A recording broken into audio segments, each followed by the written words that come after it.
You are standing at the register, or maybe you're hitting confirm on the screen. The item is beautiful. It shines. It has that weight, that texture, that smell of new leather or fresh electronics that promises you something very specific. It promises you that you have arrived. You hand over the card. The chip inserts. You wait for the beep, and for a split second, right before the machine approves the transaction, you feel it. That tiny, cold spike of adrenaline in your stomach, a microdose of panic. You quickly do the mental math, checking your balance in your head, calculating how many days until the next paycheck, rationalizing that if you just eat at home for the next 2 weeks, this is fine. The machine beeps. Approved. Relief washes over you. You smile at the cashier. You take the bag. You walk out into the sunlight and you feel powerful. You feel successful. You feel like the person you've been pretending to be is finally real. But you aren't rich. You are just expensive. And that feeling you had, that microdose of panic, that was your intuition trying to scream at you. That was the reality of your financial nervous system telling you that you are bleeding out. But you silenced it with a swipe. You smothered it with a logo. You go home. You take the photo. You make sure the lighting is right. You make sure the brand is visible but casual. You don't want to look like you're trying too hard, even though trying too hard is the only reason you bought it. You post it. You wait for the dopamine. Ding. Nice. Ding. Fire emoji. Ding. Must be nice. And for about 45 minutes you feel full. You feel validated. You feel like you are winning the game. But then the night comes. The screen goes dark. The likes stop coming. And you are left alone in a room with an object that has already lost 20% of its value the moment you touched it, and a bank account that is now closer to zero than it was this morning. This is the uncomfortable truth nobody tells you about the rich lifestyle you see online. It is a performance. And you are the producer, the director, and the star of a movie called Look How Successful I Am. But here is the plot twist you keep ignoring. You are funding the entire production on credit. You are buying props for a life you do not actually have. Pause. Look at your last 5 bank statements. Really look at them. I'm not talking about the numbers. I'm talking about the psychology staring back at you from those transaction lines. The luxury car lease that takes up 30% of your take-home pay. Why? Because you think a Honda makes you look unsuccessful. The designer clothes that cost more than your weekly grocery budget. Why? Because you are terrified of being seen as average. The newest phone, the newest watch, the newest console. You tell yourself these are rewards. You tell yourself, I work hard, I deserve this. Stop. I deserve this is the most expensive sentence in the English language. It is the lie you tell yourself to justify self-sabotage. You are using your hard work to dig yourself a deeper hole. You are trading your freedom, hour by hour, shift by shift, to buy things that are designed to keep you coming back to work. You think you are the consumer. You think you are the master of your wallet. But when you buy these things, these 5 specific categories of wealth destroyers we are going to tear apart, you are not the master. You are the product. You are being farmed. You are being farmed for your insecurity. The entire luxury industry is built on a single predatory bet, that you are insecure enough about your status to pay a premium to prove you matter. They are betting that you will trade your actual future wealth for the temporary appearance of current wealth.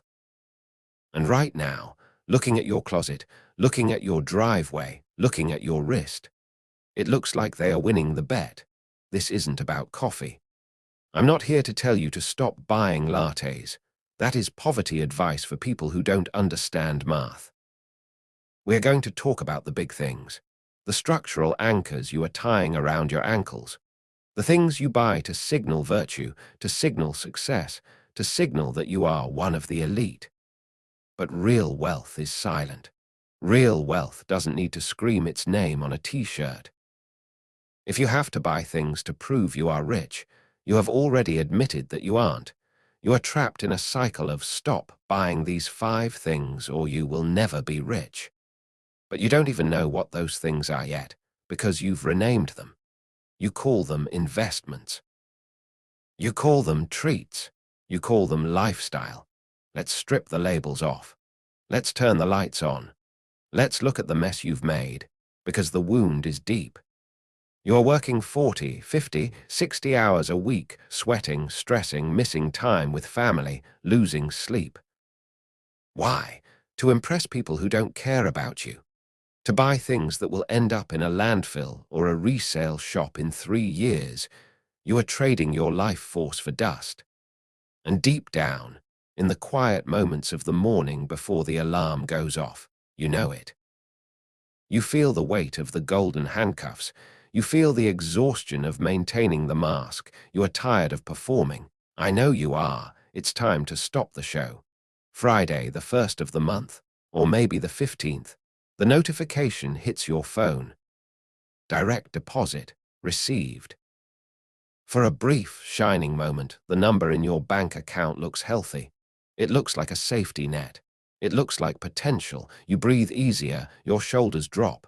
You think, okay, I'm good, I can breathe. But you don't just breathe, you browse. Because the money is there, your brain switches modes. It switches from survival mode to reward mode. You open the tabs you've kept open all week. The sneakers, the watch, the designer bag, the reservation at that steakhouse where the lighting is dim and the menu doesn't have prices. By Monday morning, the number is gone. Where did it go? It didn't vanish. You voluntarily executed it. You murdered your own capital. You paid the rent on an apartment that is slightly too expensive for your bracket, but you need the address to look the part. You paid the car note on the vehicle that requires premium gas, even though you stress about the price of regular. You paid the credit card bill, not the full balance, never the full balance, just the minimum plus a little extra so you feel responsible. You are living in a cycle of being rich for 24 hours and poor for 29 days. Let's zoom in on a specific moment. You know this one, you're out with friends. Or maybe they aren't friends, they are connections. People you're trying to impress. People whose acceptance you crave like oxygen. They order the expensive wine, they order the appetizers. The table is full of abundance. Everyone is laughing, everyone looks successful. The bill comes. The waiter puts it in the middle of the table. Your heart stops. Just for a beat, you do the mental division. There are 4 of us. If we split this evenly, that's $150. I only budgeted $50. But what do? Do you speak up? Do you say, hey guys, I'm saving right now, can I just pay for my salad? No, you would rather die. You would rather light your financial future on fire than admit you aren't playing in the same league. So you smile. You reach for your wallet with feigned nonchalance. You say, let's just split it. You throw your card down. You buy their approval with money you needed for your freedom. You subsidize their lifestyle while destroying your own. And as you drive home, in the car you finance, you feel a heavy, dull ache in your chest. That's the feeling of betrayal. You just betrayed yourself. You just prioritized the opinion of people who won't be at your funeral over the security of your future family. This is the pattern. It happens when you get a raise. This is the deadliest trap. Your boss calls you in. Good job. Here's a 10% bump. A rational person, a person building wealth, would take that 10% and funnel it into assets. They would live exactly the same life, but get rich faster. But you treat a raise like permission to expand. I make more now. I can afford the upgrade. So you move to the luxury complex with the gym you never use. You trade in the paid-off sedan for the luxury SUV with the panoramic roof.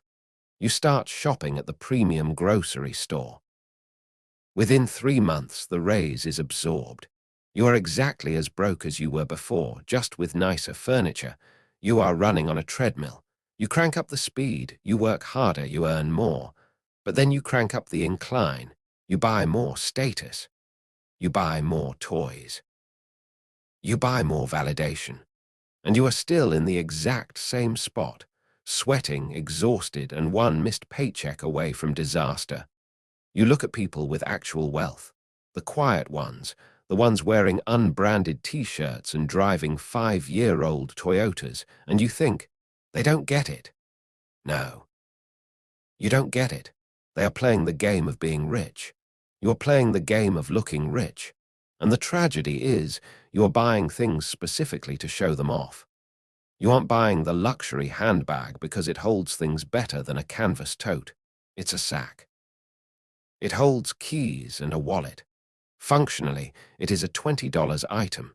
You are paying the other $2,980 for the logo. You are paying for the glance strangers give you on the street. Think about that. You are working hundreds of hours of your life to buy a momentary glance from a stranger who doesn't know your name. You are building a museum of expensive things in a house made of debt. You have the latest iPhone, but no emergency fund. You have the Gucci belt, but no stock portfolio. You have the BMW, but you have anxiety attacks when the mail arrives. This isn't a financial problem. This is a pattern of behavior. It is a desperate, clawing need to project an image of success because you are terrified that without the props, you are nothing. You are hollow. And you are trying to fill that hollow space with consumer goods. But the hole has no bottom. And every time you buy one of these 5 things we're about to dissect, you aren't filling the hole. You are widening it. Here is the lie you whisper to yourself to sleep at night. It is the most dangerous sentence in your financial vocabulary. I am investing in myself. You say this when you buy the $2,000 suit. You say this when you lease the luxury sedan because clients need to see I'm successful. You say this when you drop $300 on a skincare routine or $5,000 on a mastermind retreat that is really just a vacation with a workbook. You aren't investing. You are consuming.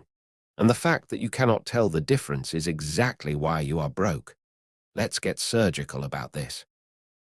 An asset is something that puts money in your pocket. It works while you sleep. A stock dividend, a rental property, a business that runs without you. A liability is something that takes money out of your pocket. A car, a house, yes, your house is a liability until you sell it. It eats cash. A subscription, a wardrobe when you buy that image. The sharp clothes, the flashy car, the high-end watch. You are buying pure, unadulterated depreciation. You drive the car off the lot. Boom. You just set $8,000 on fire. You cut the tags off the suit. Boom. It's now worth 10% of what you paid. But your brain does mental gymnastics to justify it. You think, if I look the part, I'll get the promotion. If I drive the nice car, the client will trust me. Wrong. The client doesn't trust you because of your car. They trust you because of your competence.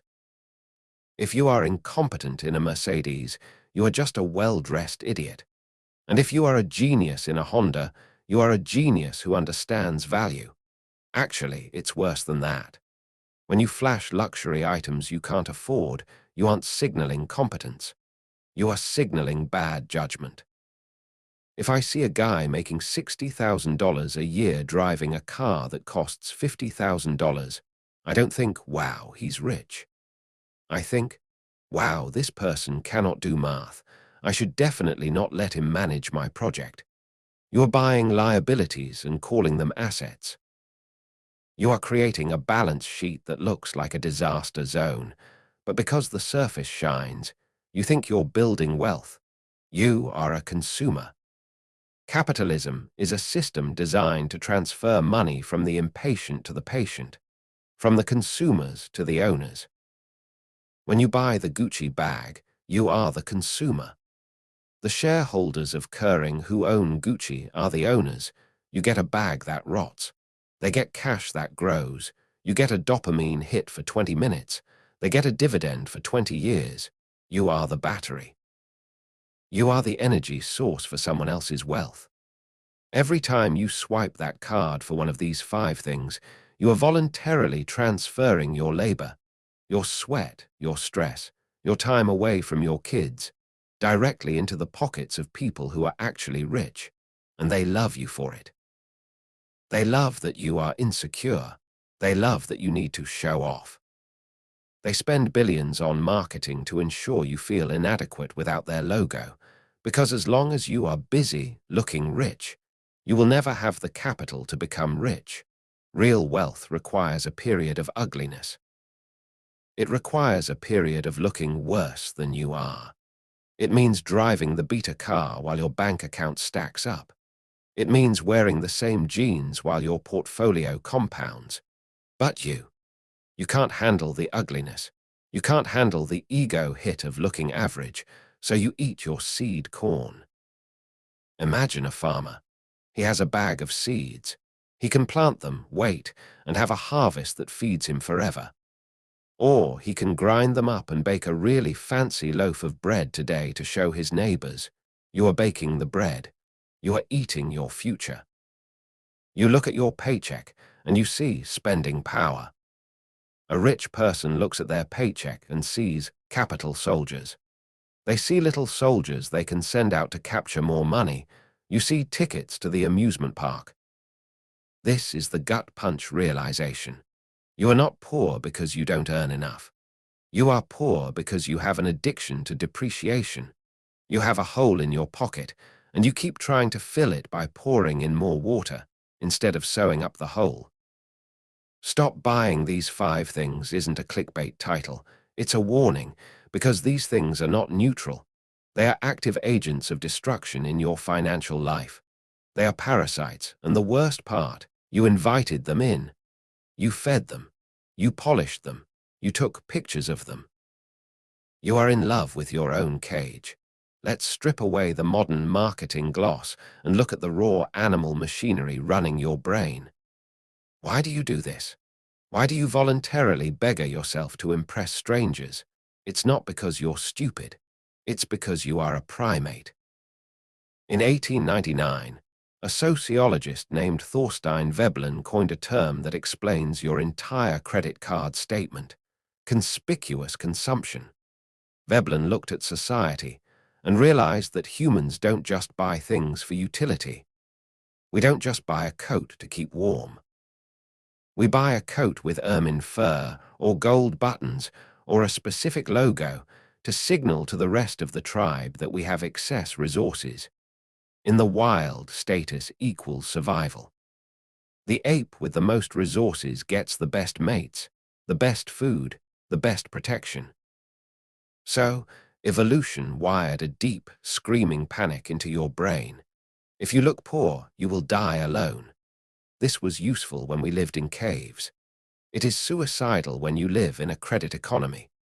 You are running 100,000-year-old software in a modern world designed to hack it. The luxury brands, the car companies, the tech giants, they have weaponized Veblen's theory. They have hired PhD psychologists to exploit this glitch in your biology. They know that you aren't buying a Rolex to tell time.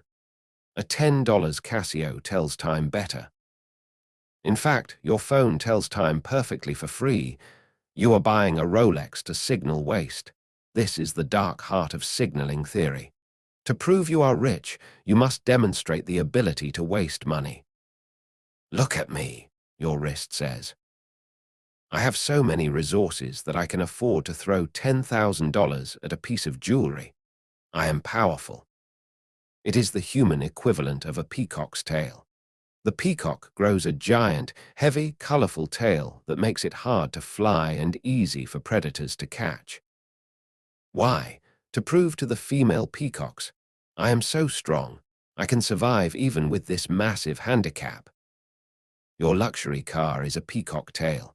Your designer sneakers are a peacock tail. You are handicapping your financial survival to prove you are strong. But here is the twist Veblen didn't see coming. Debt. In the past, you actually had to be rich to signal richness. You couldn't fake a castle. But today, you can finance the signal.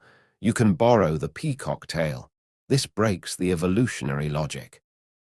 You are signaling, I have excess resources, while you are actually drowning in scarcity. You are signaling, I am safe, while you are living on the edge of ruin. It is a fraudulent signal. And deep down, your psyche knows it's a lie. That's why the satisfaction never lasts. When you buy the item, you get a hit of dopamine, the status award. Your brain thinks, good job, we have climbed the hierarchy. But because you bought it on credit, or with money you couldn't afford to lose, the reality of your bank account immediately starts attacking that feeling. So you feel the anxiety creep back in. I don't feel rich anymore. I feel vulnerable. So what do? You go back to the store, you buy the next thing, you need to refresh the signal. Look, I'm still rich. Look at these new shoes. It is a hamster wheel of anxiety. Marketing companies know this. They depend on it. They don't sell products, they sell relief from status anxiety. They whisper to you. You don't feel good enough. You feel ignored. People looking right through you. Buy this car. They'll respect you. You'll matter. It is a lie. They won't respect you. They will just look at the car and imagine themselves in it. You are invisible to them. You are just the mannequin holding the prop they want. You are destroying your real life to build a fake reputation. And the irony, the people who are actually winning, the people who have escaped the matrix, they understand this game. That's why they opt out. They know that stealth wealth is the only real power. While you are loud, broke, and flashy, they are quiet, rich, and free. They don't need to signal survival because they have actually survived. You are screaming, I'm rich, because you are terrified you aren't. Veblen's ghost is haunting your wallet. Every time you tap that card for something you don't need, to impress people you don't like, you are just a scared primate trying to show the tribe your colorful feathers. But the feathers are rented, and the rent is due. Why are you so vulnerable to this? Why can you read everything I just wrote, nod your head, agree with the logic, and still feel that magnetic pull the next time you walk past a store window? Because this isn't about logic. It's about the hole in your chest. We need to talk about the insecurity tax. This is the hidden surcharge you pay on everything in life because you don't believe you are enough. You buy the brand name because you don't trust your own taste. You trust the brand's authority more than your own identity. If you wear a generic shirt, you have to carry the shirt. Your personality, your confidence, your body language has to do the work. If you wear the luxury logo, the logo carries you. You are using these 5 things as armor. You feel small. You feel like an imposter. Maybe you grew up poor. Maybe you were the kid who didn't have the right shoes in middle school and you swore to yourself, one day, I'll have them all. So now, you are an adult with a credit card trying to heal a wounded inner child by burying him in expensive toys. But you can't shop your way out of trauma. The shadow truth is this. You believe that without these things you are exposed. You believe that if you stripped away the car, the watch, the clothes, the gadgets, there would be nothing left of you worth admiring. That is a terrifying thought, so you pay the tax. You pay the premium to cover up that fear. Think about the imposter syndrome dynamic. You get a good job. You look around the conference room. Everyone seems smarter, more polished, more elite than you. You feel like a fraud. You think they're going to find you out. So what's the fastest way to look like you belong? Camouflage. You buy the same suit they wear. You lease the same car they drive. You adopt the uniform of success to hide the fact that you feel like a failure. You are literally paying to mask your own insecurity. And the marketplace charges a high price for insecurity. A secure person buys a car for transportation. An insecure person buys a car for validation. The difference in price between those 2 cars is the insecurity tax. and it can cost you hundreds of thousands of dollars over a lifetime. You are donating your wealth to companies that exploit your low self-esteem. Let's look at the deserve trap again. I work hard. I deserve a treat. Why is your reward always spending money? Why isn't your reward keeping money? Because you have been conditioned to view money as a token to be exchanged, not a store of power. You view money like a child views an arcade ticket. I have 500 tickets. What can I get? You don't think, I can keep these tickets and buy the arcade. You think, I need the plastic spider ring now. You are soothing your stress with consumption. You work a job you hate, which stresses you out, so you buy things to feel better, which costs money, so you have to work more at the job you hate. It is a perfect, self-sustaining prison. And here is the hardest pill to swallow. You are lazy, not work lazy. You work hard. You are ego lazy.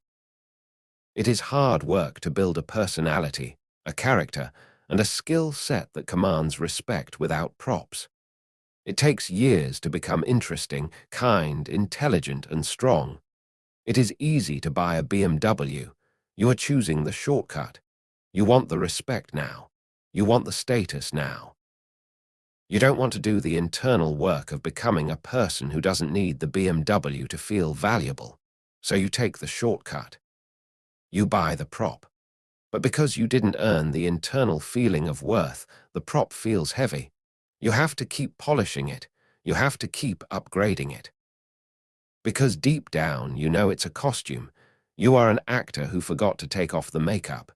You are susceptible because you are looking for external solutions to internal problems. You feel empty. Buy this. You feel unloved. Buy this. You feel powerless. Buy this. But the register receipt is not a therapy session. And the debt you are racking up is only making the internal problem worse. It's adding financial stress to the pile of existential dread.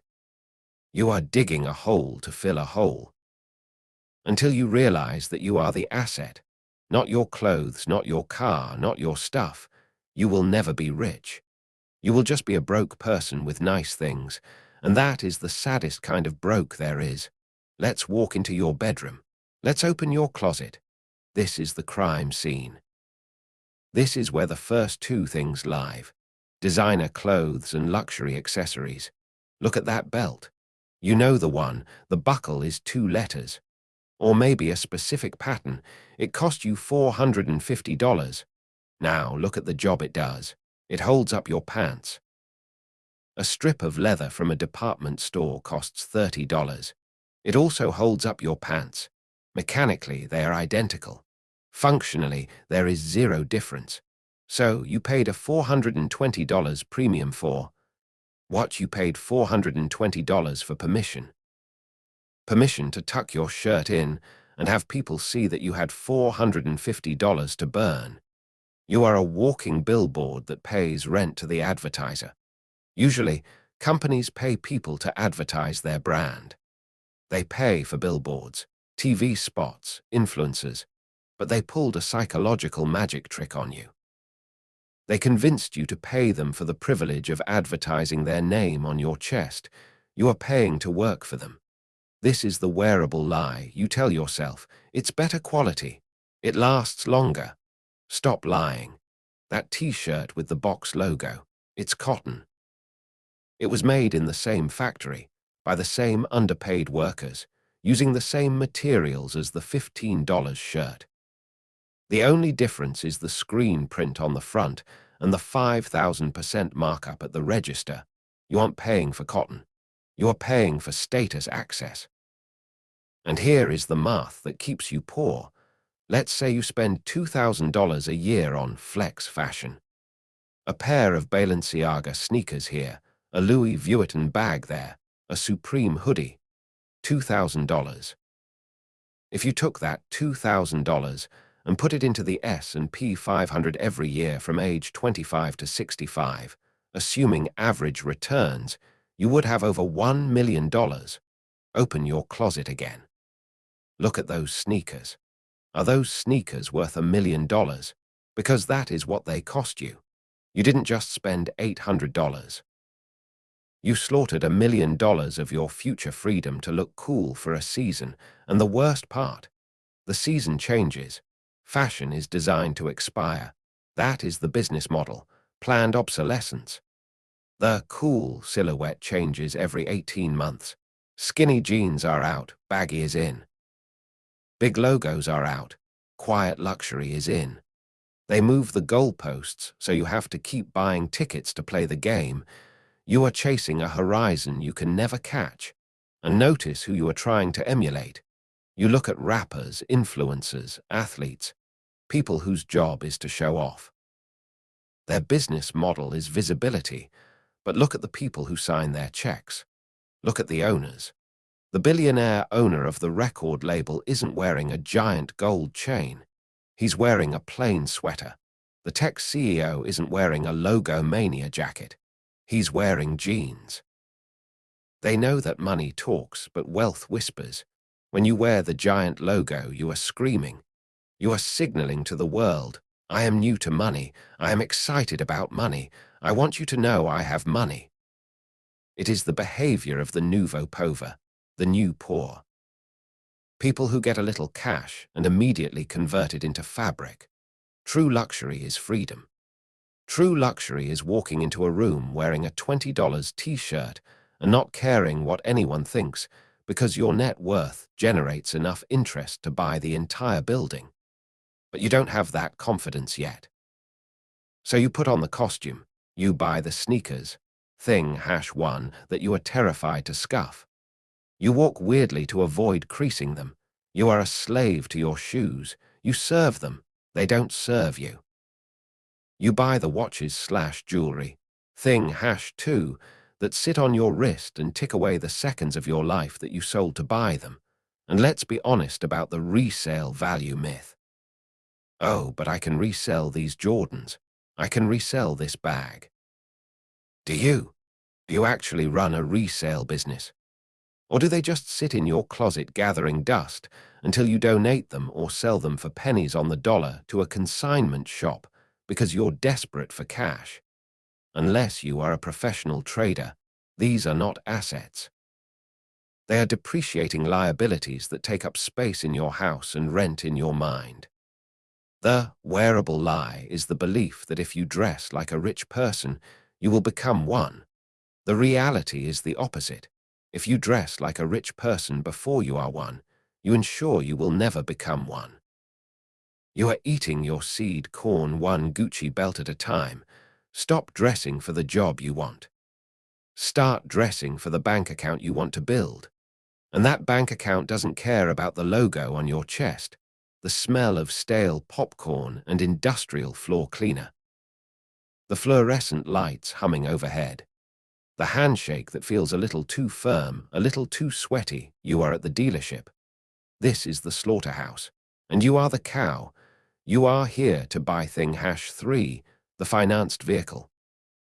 This is the single greatest destroyer of middle-class wealth in history. Nothing else comes close. Not lattes, not avocado toast. The metal box in your driveway is eating your future alive. The salesperson sits you down. They smile. They ask the question that is designed to slit your financial throat. So, what kind of monthly payment are you looking for? If you answer this question, you have already lost. You say, oh, I can handle $600 a month. They type. They click. They stretch the loan to 72 months, 84 months, 96 months. They hide the interest rate. They hide the total cost. They massage the numbers until they fit your budget. You sign the papers. You get the keys. You drive off the lot. You know what just happened? In the first minute of driving, that car lost 11% of its value. By the time you get home, you owe more on the car than the car is worth. You are underwater. You are drowning in a metal box. You think you bought a car. You didn't. You bought a liability. Let's look at the insanity of this transaction. You are paying interest to borrow money, to buy an asset. That goes down in value. Read that again. If you borrow money to buy a house, At least the house might go up in value. If you borrow money to start a business, the business might generate profit. But when you borrow money to buy a car, you are paying the bank for the privilege of owning something that is rotting. It is like taking out a loan to buy a pile of bananas. You are paying interest on the bananas while they turn brown and turn to mush. And why? Why did you need the 2024 model? Why did you need the leather seats and the sunroof? Safety, you say. Reliability, you lie. You bought it for the badge on the grill. You are driving a $50,000 car to a $40,000 job. You are parking a luxury vehicle in the driveway of a rented apartment. The car looks rich. The bank account looks critical. This is the future thief. That's $600 a month. That isn't just $600. That is $600 that could have been invested. If you invested $600 a month from age 25 to 65 at 8%, that is $2 million. Look at your car. Go outside and look at it. Is it worth $2 million? Because that is the opportunity cost. You are driving your retirement. You are driving your children's inheritance. And eventually, that $2 million car will be crushed into a cube of scrap metal at a junkyard. But it's not just cars. It's the little future thieves too. Thing #3 includes finance tech. The new iPhone comes out. The new Samsung. It's only $40 a month added to your bill, the carrier says. You can trade in your old one. So you do it. You are now renting a phone. You don't own it. You are on a perpetual payment plan for a rectangle of glass that does the exact same thing the old rectangle did. Scroll Instagram. Send texts. Take photos. Does the new phone scroll Instagram $1,200 better? No, but you need it, because if you have the old phone, you feel outdated. You feel slow. You are subscribed to poverty. You have turned your life into a series of subscriptions. The car payment, the phone payment, the watch payment. You don't own anything. You just have the usage rights to a bunch of depreciating plastic and metal, and the moment you stop paying, they come and take it. The repo man doesn't care about your image. The repo man doesn't care that you need to look successful. He just hooks up the tow truck and drags your ego away. This is the trap of affordability. You think affordable means I can make the monthly payment. Wrong. Affordable means I can write a check for this and it doesn't impact my life. If you have to finance a luxury car, you cannot afford the luxury car. Period. If you have to finance a phone, you cannot afford the phone. But everyone does it. Exactly. And everyone is broke. 70% of people live paycheck to paycheck. Why would you want to do what everyone does? Everyone is a financial disaster. When you finance these things, you are selling your freedom. You can't quit your job because you have the car payment. You can't start a business because you have the car payment. You can't take a risk because the 15th of the month is coming and the bank wants its flesh. You have voluntarily put on chains because they were shiny. Stop buying cars to impress people at stoplights. They aren't looking at you. They are looking at their phones, which they also financed. Drive a Beta. Drive a boring sedan. Drive it until the wheels fall off, and take that $600 a month and buy your freedom instead, because a paid-off Honda feels better than a financed Porsche ever will. The Honda drives on gas. The Porsche runs on your anxiety. It's 7:30 p.m. on a Tuesday. You just walked in the door. You are drained. Your boss was a nightmare, the commute was gridlock, and your brain feels like it's packed with wet cotton. You walk into the kitchen. You look at the fridge. Inside, there are groceries. There is chicken you could thaw. There are vegetables you could chop. But looking at them feels like climbing Mount Everest, so you reach for your pocket. You pull out the glowing rectangle. You open the app. Tap, tap, swipe. Your order is being prepared. 30 minutes later, a stranger knocks on your door and hands you a lukewarm paper bag containing a burger and fries. Total cost, $38.50 for a burger because of the delivery fee, the service fee, the small order fee, the tip. You just paid a 400% markup on nutrition because you didn't have the emotional energy to boil water. This is thing hash 4, convenience. And this is thing hash 5, escapism. Together, they are the numbing agents. You tell yourself, I'm buying time. You say, my time is valuable. If I spend an hour cooking, that's an hour I'm not working. Stop. Are you actually working in that hour? Are you building a side business? Are you learning a new skill? No, you are eating the $40 burger while watching a show on a streaming service you pay $18 a month for on a TV you financed. You aren't buying time, you are buying laziness. You are outsourcing the basic functions of survival, feeding yourself, cleaning your space, moving your body, because you are too busy. But you aren't busy. You are disorganized, and you are depressed. You are using convenience to sedate yourself. Look at your bank statement. Look for the death by 1,000 cuts. Uber Eats, DoorDash, Amazon Prime, Netflix, Disney Plus, Hulu, Spotify, the gym membership you don't use but keep just in case. Each one is small. $15 here, $20 there, but stack them up. You are bleeding hundreds of dollars a month. Thousands of dollars a year. And what are you buying? Distraction. You are paying to be unconscious. You work a job that drains you. So you pay for delivery to feed you. Then you pay for entertainment to numb you. Then you pay for sleep aids to knock you out. Then you wake up and drink expensive coffee to wake you up. You are trapped in a cycle of paying to maintain your ability to work the job that pays for the things you use to cope with the job. It is a closed loop of misery. The rich sell convenience. The poor buy it. The wealthy own the delivery apps. The poor use them. The wealthy produce the movies. The poor consume them. When you spend your weekend binging a series, you are donating 20 hours of your life to the screen. That is 20 hours you didn't spend exercising, reading, planning, or building. You didn't just spend the subscription fee, you spent your life force, and the companies know this. They call it the attention economy.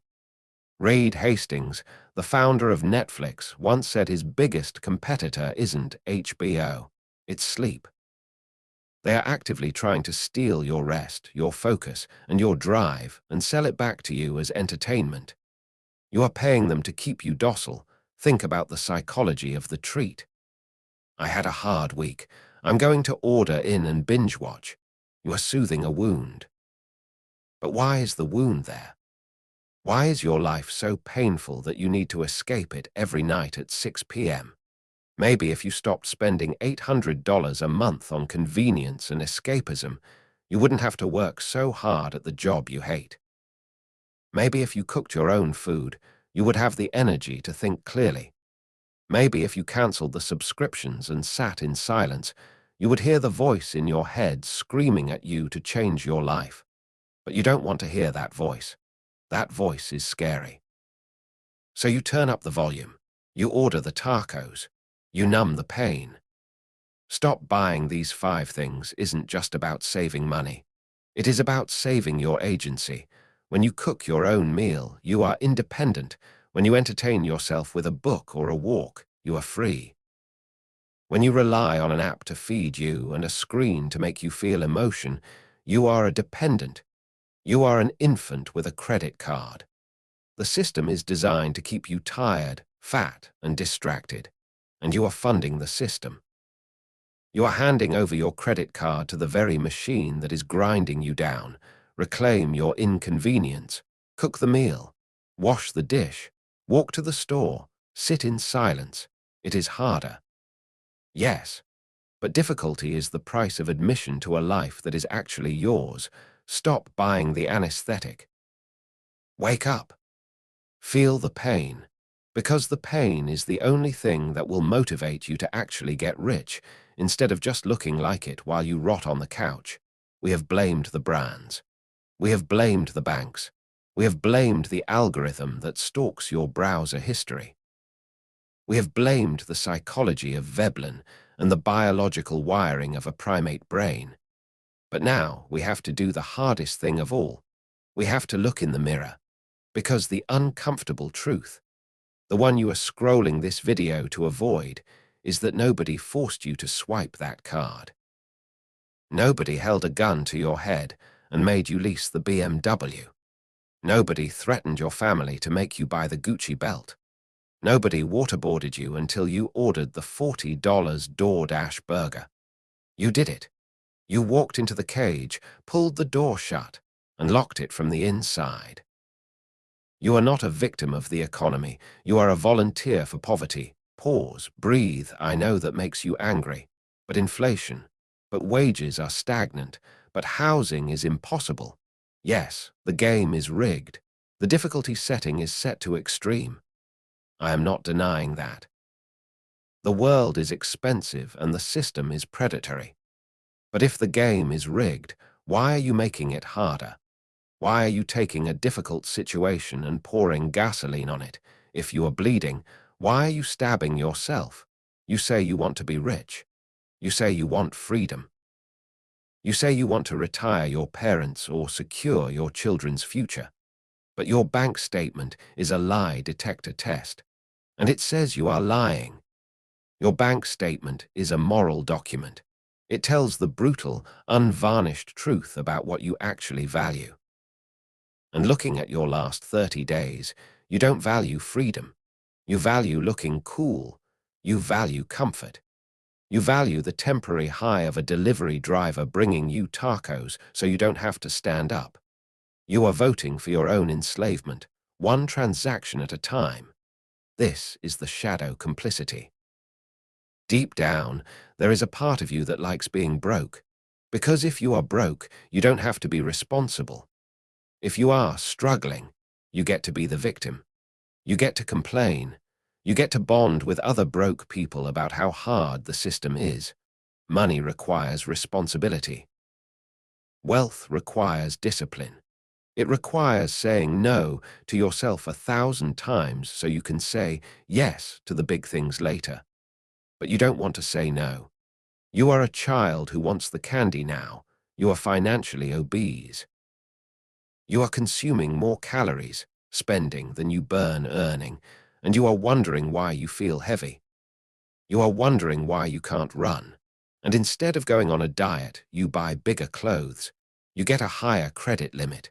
You consolidate the loans. You treat the symptoms while feeding the disease. The disease is your ego. Your ego is the one signing the checks your reality can't cash.